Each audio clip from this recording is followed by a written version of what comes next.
Assam, Bengal, పుదుచ్చేరిలో BJP అధికారంలోకి వచ్చిందని తెలంగాణలో బీజేపీ శ్రేణులు సంబరాలు చేసుకోవడంపై గోషామహల్ ఎమ్మెల్యే రాజాసింగ్ అసహనం వ్యక్తం చేశారు.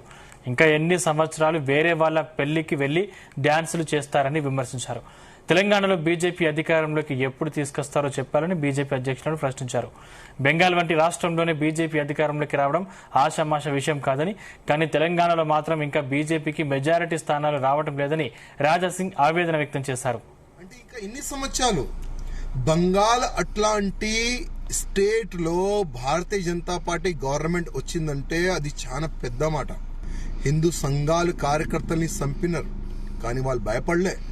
ఎట్టి పరిస్థితిలో బంగాల్లో భారతీయ జనతా పార్టీ గవర్నమెంట్ రావాలే, కాషాయం గవర్నమెంట్ రావాలని ఒక సంకల్పం పెట్టుకొని ప్రాణ త్యాగం పెట్టి వాళ్ళు పనిచేస్తున్నారు. అందుకోసం ఇవాళ బంగాల్లో భారతీయ జనతా పార్టీ గవర్నమెంట్ వచ్చింది.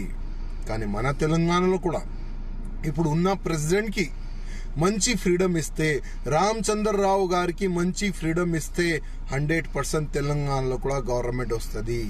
కానీ కొంతమంది ఈగోయిజం వల్ల తెలంగాణ నష్టపోతుంది. తెలంగాణలో ఉన్న భారతీయ జనతా పార్టీ మొత్తం సర్వనాశనం అవుతుంది. అదే కొంతమంది వల్లనే. నేను ఇప్పుడు కూడా రిక్వెస్ట్ చేస్తున్నా, మీ ఈగోయిజం ని పక్క పెట్టండి. కొద్దిగైనా సిగ్గు ఉంటే బంగాల్లో ఏ విధంగా గవర్నమెంట్ వచ్చింది, అక్కడ కార్యకర్తలతో అధికారులతో కనుక్కోండి. మన తెలంగాణలో కూడా కొంతమంది నాయకులు ఈగోయిజం ని పక్క పెడితే ఇక్కడ కూడా గవర్నమెంట్ వస్తుంది.